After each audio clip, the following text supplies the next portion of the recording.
Assalamualaikum warahmatullahi wabarakatuh. Waalaikumsalam warahmatullahi wabarakatuh. Terima kasih Ibu atas kehadiran di kesempatan kali ini.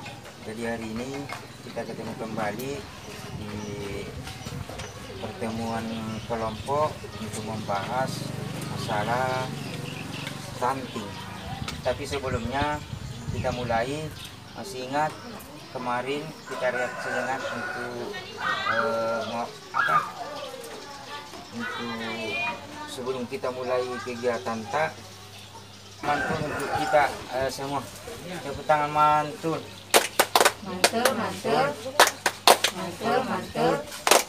mantap betul. Mantap betul karena Ibu sudah hadir di pertemuan pada kesempatan kali ini. Jadi hari ini saya akan membahas tentang mendukung pemetaan potensi keluarga dan rencana aksi dalam pencegahan dan penanganan stunting. Jadi stunting itu ukuran tinggi berat badannya itu tidak sesuai dengan umur seusianya. Itu stunting. Nah, itu namanya stunting. Kemudian mungkin Ibu pernah melihat atau berada dalam keluarga ada yang ciri-cirinya dan gejalanya seperti itu, muka, angka kata buntu, atau pernah kita lihat ada di keluarga atau di masyarakat sekeliling kita terkena yang berat badannya dengan ukurannya tidak sesuai dengan berat dan tinggi badannya. Ya, Pernah.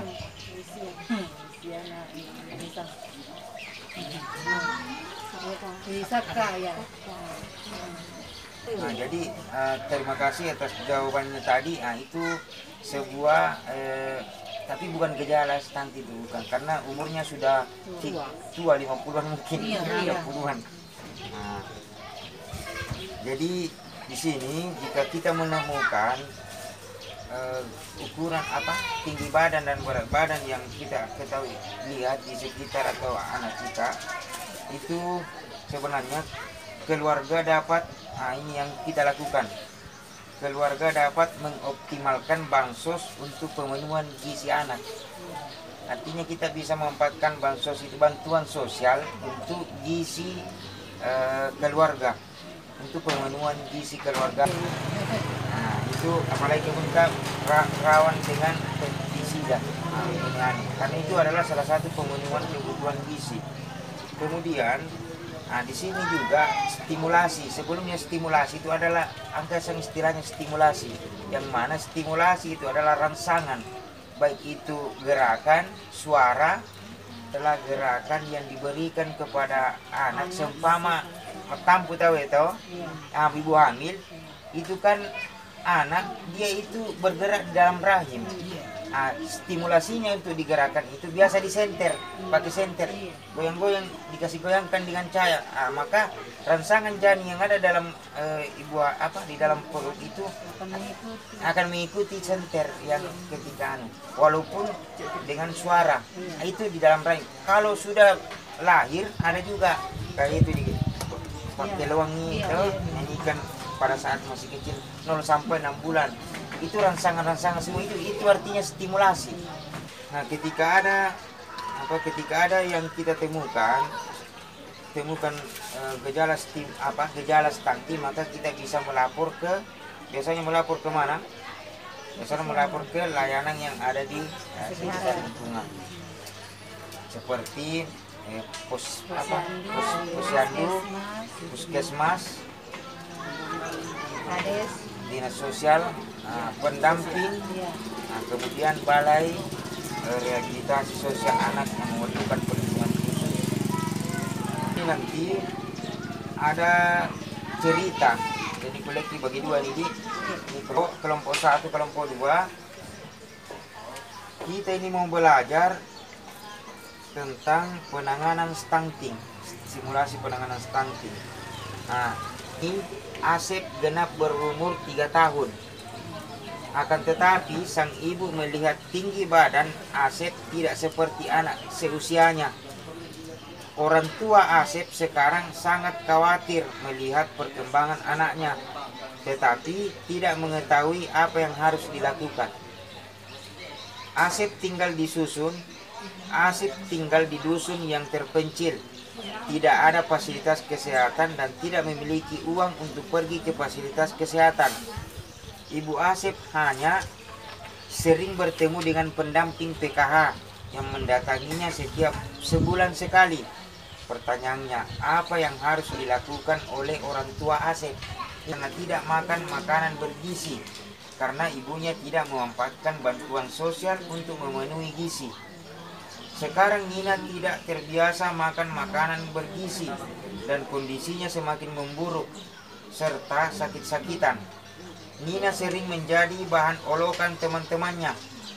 Pertanyaannya, apa yang harus dilakukan keluarga dan masyarakat melihat kasus tersebut? Silakan diskusi, lanjut kembali diskusinya. Untuk kelompok 1 silakan dijawab tadi cerita yang cerita 1.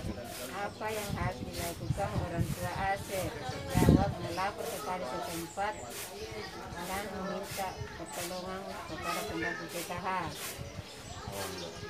Nah, terima kasih atas jawabannya. Kita kasih aplaus dulu kepada kelompok 1. Untuk kelompok 2 bisa dijawab juga jawabannya. 1. Tidak mencela atau mengejek. 2. Memotivasi memberi dukungan kepada Ibu Nina. 3. Memanfaatkan bansos untuk memenuhi gizinya. Terima kasih jawabannya Ibu. Kita juga kasih aplaus untuk kelompok 2. Terima kasih atas jawabannya Ibu untuk kelompok 1 dengan kelompok 2. Jadi di sini kesimpulannya bahwa walaupun anak sudah terkena stunting di usia 2 tahun, keluarga tetap dapat mengoptimalkan bansos untuk pemenuhan gizi anak serta memberikan stimulasi untuk mendukung pertumbuhan dan perkembangan anak. Yang kedua, jika anak sudah terkena stunting, orang tua perlu membawa ke fasilitas kesehatan dan berkonsultasi dengan tenaga kesehatan agar kondisi anak tidak semakin memburuk. Selanjutnya, orang tua masyarakat dapat mendatangi lembaga-lembaga layanan yang ada di daerah masing-masing atau menghubungi SDN Kesos yang ada di wilayah Bapak Ibu untuk mendapatkan layanan yang dibutuhkan.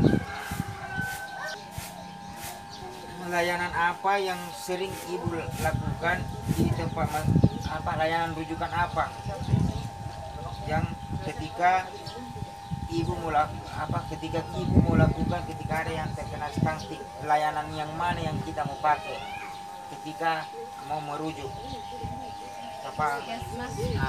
melalui puskesmas. Pembahasan kita pada kesempatan kali ini untuk mendukung keluarga mengakses layanan untuk penanganan stunting. Dan cukup itu sekian. Sebelum kita tutup, semoga pokok intinya adalah rujukan-rujukan yang perlu Ibu lakukan. Pertama, dalam tingkat desa itu melapor ke dusun, kemudian melapor ke kepala desa, itu layanan-layanannya, kemudian ke posyandu, kemudian puskesos desa, pusat kesehatan sosial desa kalau ada. Bisa ke pendamping sosial, ya, itu tingkat desa. Untuk tingkat kecamatan bisa ke kantor camat, bisa ke puskesmas, bisa ke puskesos kecamatan. Yang selanjutnya bisa juga ke TKSK, tenaga kesejahteraan sosial kecamatan. Nah itu. Kemudian untuk tingkat kabupaten bisa ke dinas sosial, puskesos kabupaten dan rumah sakit. Itulah layanan-layanan yang bisa dipakai ketika terdapat anak atau keluarga yang terkena stunting. Ya, kita ini sampai sekian dulu. Lebih dan kurangnya mohon dimaafkan. Assalamualaikum warahmatullahi wabarakatuh.